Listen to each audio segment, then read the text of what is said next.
और बात करते हैं दुनिया के 4 सबसे ताकतवर नेताओं की।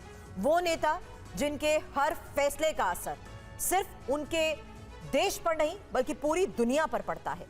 जियोपॉलिटिक्स में ये चारों इतने अहम हैं कि अगर चाहे तो किसी भी कोने में चल रही जंग को तुरंत रोक सकते हैं, लेकिन मौजूदा दौर में इन चारों के इशारे पर दुनिया में बारूद का खेल चल रहा है। या यूं कहिए कि इस वक्त विश्व के जिस भी कोने में युद्ध की हलचल है, वहां किसी ना किसी रूप में इन चारों में से कोई एक शामिल। आज इनके फैसले पूरे विश्व के लिए चुनौती बन रहे हैं।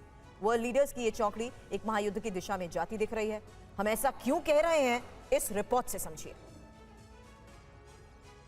ये हैं वो 4 चेहरे जिनके कंधों पर दुनिया की शांति की जिम्मेदारी है, लेकिन आज इनकी नीतियों के कारण धरती के हर कोने पर बारूद महक रहा है।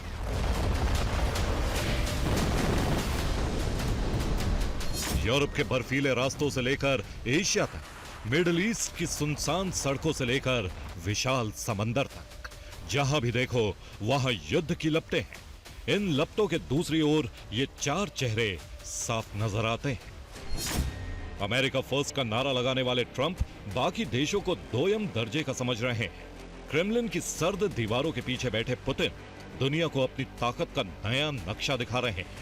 एशिया पर हक जताने वाले जिनपिंग अपना दायरा बढ़ा रहे हैं और बदले की आग में जल रहे बेंजामिन गाजा को मलबे में बदल रहे हैं।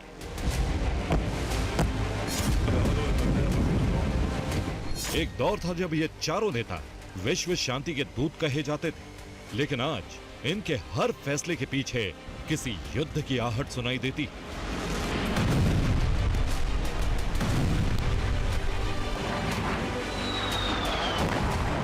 सबसे पहले बात करते हैं खुद को सुपर पावर कहने वाले अमेरिका के राष्ट्रपति डोनाल्ड ट्रंप की। ट्रंप भले ही अमेरिका फर्स्ट का नारा देते हैं, लेकिन उनकी असली नीति युद्ध का विस्तार है।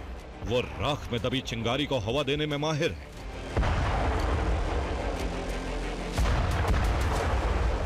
कुछ दिन पहले अलास्का में उन्होंने पुतिन से मुलाकात की थी। माना जा रहा था कि उस मुलाकात में यूक्रेन युद्ध में शांति का कोई रास्ता निकलेगा। ट्रंप ने भी मीटिंग के बाद उम्मीद जताई थी कि बहुत जल्द तोपों का शोर थम जाएगा।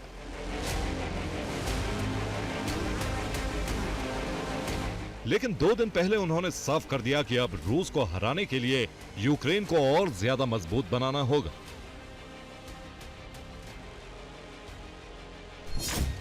आपको बता दें कि इस युद्ध में अमेरिका अब तक यूक्रेन को हथियारों और पैसों की भारी भरकम मदद कर चुका है। इसी मदद की बदौलत पिछले 3.5 साल से यूक्रेन जैसा देश ताकतवर रूस के सामने टिका है।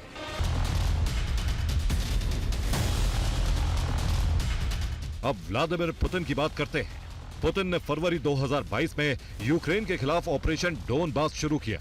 मकसद था लुहांस्क और डोनेत्स्क को यूक्रेन से अलग करना। लेकिन वक्त बीतने के साथ पुतिन की मंशा भी बदल गई।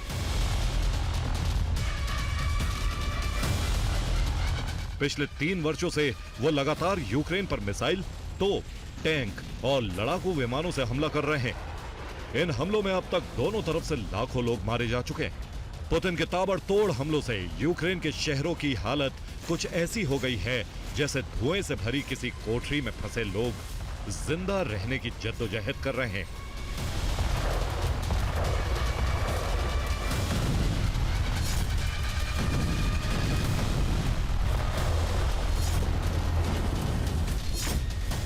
यूरोपियन यूनियन की एक रिपोर्ट है कि 2025 में रूस ने 20,000 से अधिक ड्रोन हमले किए हैं, जो 2024 के औसत से लगभग 3 से 4 गुना ज्यादा है। उधर इजराइल के प्रधानमंत्री बेंजामिन नेतन्याहू भी मिडिल ईस्ट में लगातार जंग की चिंगारी को सुलगाए हुए हैं। गाजा पर उनके हमले थमे नहीं थे कि उन्होंने कतर की राजधानी दोहा पर अटैक कर दिया।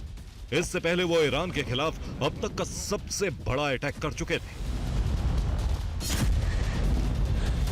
आंकड़े बताते हैं कि इजराइल के हमले में गाजा के लगभग 83% नागरिक मारे जा चुके हैं। अक्टूबर 2023 से अब तक गाजा स्वास्थ्य विभाग के अनुसार 62,000 लोग मारे जा चुके हैं और 1,58,000 से ज्यादा घायल हुए हैं।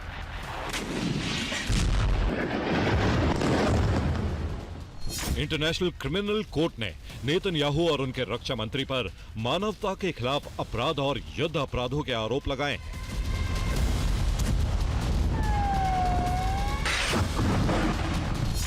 जंग के इस खेल में एक खिलाड़ी ऐसा है जो चुपचाप चिंगारी से खेल रहा है। नाम है चीन। दुनिया में जंग वाली हलचल की आड़ में चीन ने दक्षिण चीन सागर में कई कृत्रिम द्वीप बना लिए हैं।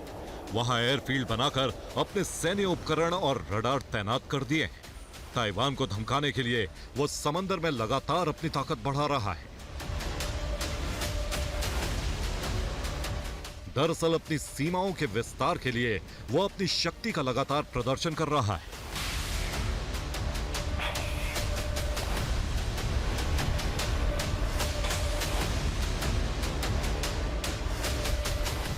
चार नेता, चार दिशाएं, अलग अलग नीतियां, लेकिन मंशा भय और तबाही। क्या दुनिया इन फैसलों के पीछे छुपे डर को समझ पाएगी या फिर ये नीतियां विश्व को उस महायुद्ध के दौर में ले जाएंगी जहां इतिहास की किताबों में केवल बिखरे शहर, चीखते लोग और मलबे में दफन उम्मीदें दर्ज होंगी। Bureau report, TV9 भारतवंश।